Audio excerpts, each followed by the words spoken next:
The file on my desk was thin, yellowed, and smelled like a basement that hadn't seen fresh air in 20 years. That alone told me everything I needed to know. Cases didn't stay this thin because they were simple and there was nothing to take note of.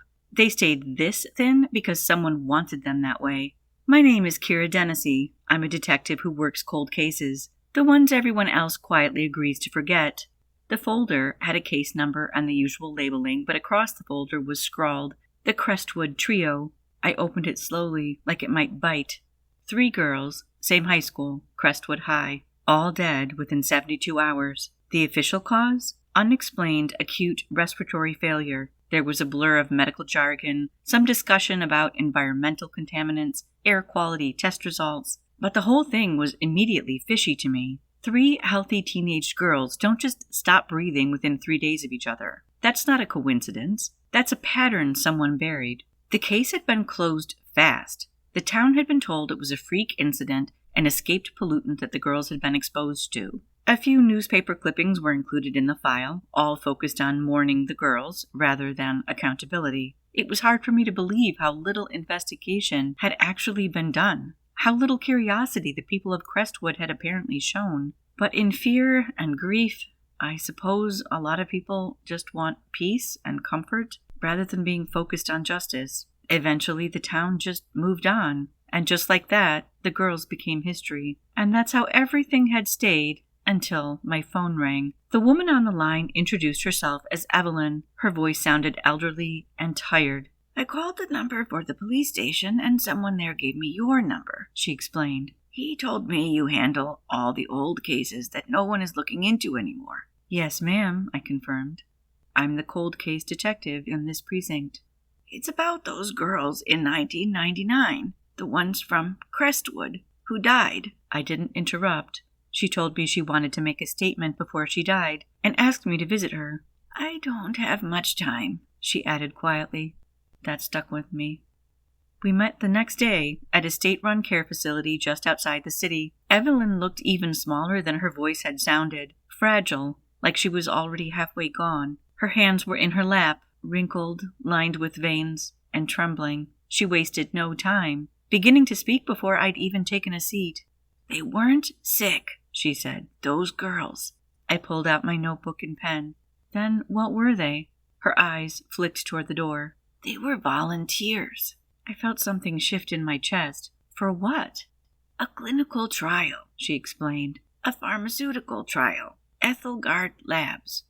That name landed heavy. Ethelgard wasn't just a local company, it was a giant. Medications, research, funding, political ties. You didn't just accuse a company like that of killing 3 teenagers without consequences.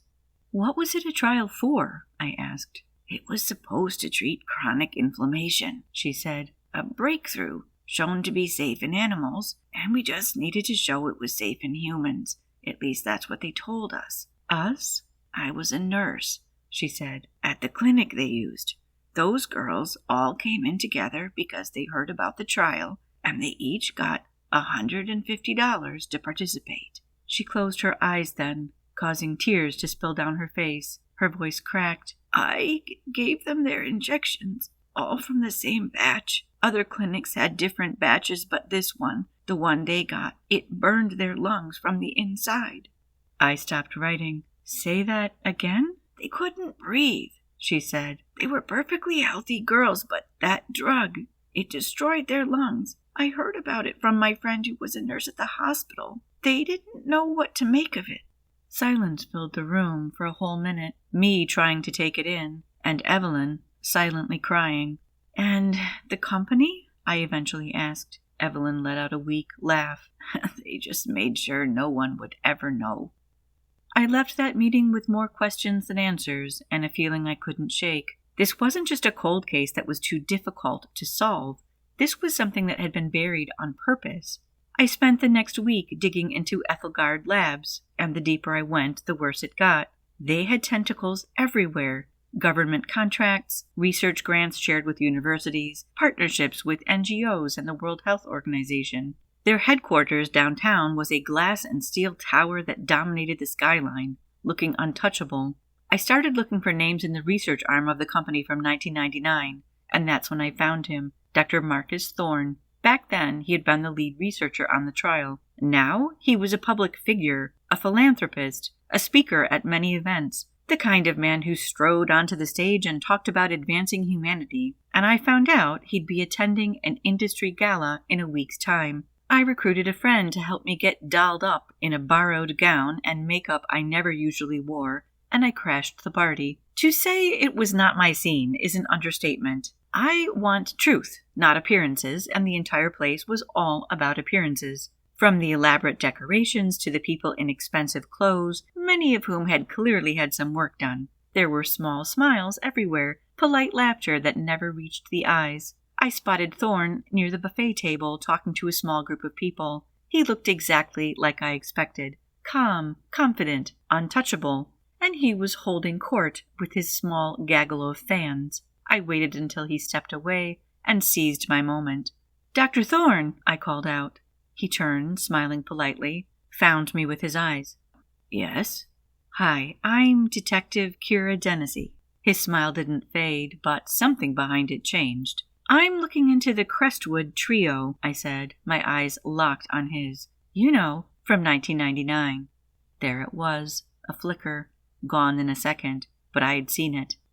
"Oh, yes, I remember something about that from the local news at the time," he chatted smoothly. "A tragedy, but it was investigated." "Environmental anomaly, right?" I said. "Yeah, that's what I recall too," he nodded.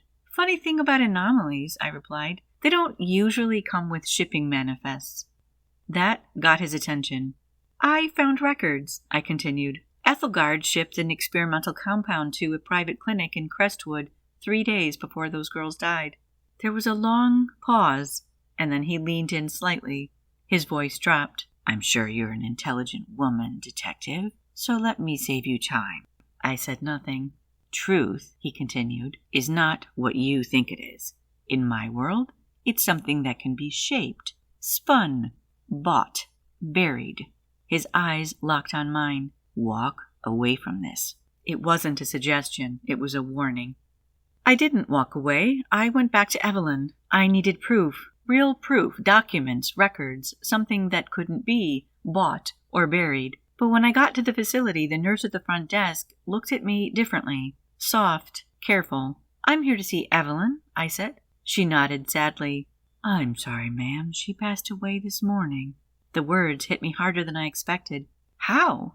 "Respiratory failure." I didn't respond. I knew what that sounded like. I walked out of the building feeling like the ground was shifting underneath me. This wasn't just about the past anymore. Someone was still protecting this. I was halfway across the parking lot when a car pulled up beside me. My pulse started racing in my ears. This car was the perfect stereotype from the movies. A pristine, expensive black sedan with heavily darkened windows. A man stepped out from the back seat and I looked for a gun, but he was holding a large, fat envelope. Perfectly tailored suit, calm demeanor, pleasant expression. Not an assassin, and seemingly not a lawyer sent to threaten me, something else. "Detective Dennisy," he said. He held out the oversized brown envelope. "This is what you've been looking for." I didn't take it right away. "Well, what is it?" "The original trial data," he explained. "Everything." "Why give it to me?" I asked. He smiled faintly. "Sometimes the company needs to make adjustments." I frowned. "Meaning?" "Ethelgard has decided Dr. Thorne is a liability," he explained. He again held out the envelope towards me. "You expose him, you get your case closed, and the company continues." So there it was. A sacrifice, a clean story, a single villain. I took the envelope, opened it, and the man waited while I skimmed the contents as quickly as I could. He was right. Inside was everything. Dr. Thorne's signature on the reports, on the data logs. Proof that he knew the risks. Proof that he had hidden them. Proof that their drug had killed those girls. I looked back at the man. "And the company?" I asked. "They survive," he said simply. I sat in my car for a long time, the envelope resting on the passenger seat. If I handed this in, I would get my win, and Dr. Thorne, a man responsible for multiple deaths, would go down. The case would close. Everyone would celebrate. And nothing would really change. Ethelgard would keep going, maybe with new trials, new victims. The system would stay exactly the same. I thought about the 3 girls, their photos in the case file, their smiles, forgotten. I thought about Evelyn, how honest she'd been at the end of her life, and how she had, I suspected, died. And I thought about what Thorne had said at the gala. Truth can be shaped, bought, buried. Well, not this time. I started the car. I didn't head toward the precinct, and I didn't head towards the DA's office. Instead, I drove out of the city, toward the one place I knew might still care about the truth. An independent media outlet. Small, underfunded, but not owned by any corporation. Not yet, anyway. I was unsure at first, but by the time I arrived at my destination, I felt something close to certainty. This wasn't about winning one case. This was about breaking something open. When I walked into their office, the place was quiet. It was about 5 o'clock, the end of the day. A couple of reporters looked up, tired but curious. I placed the envelope on the desk. "I have a story," I announced. One of them raised an eyebrow. "What kind of story?" I met his eyes. "The kind people tried to bury for a quarter of a century." Things didn't happen all at once. There was the first article, and then the backlash, and then the continued questions. A few more reporters picked it up. More eyes turned. More cracks formed. Ethelgard, of course, denied everything. Of course they did. But then the documents leaked. And after that, more leaks came forward from other former employees, other nurses, people who had been quiet for too long. The story grew.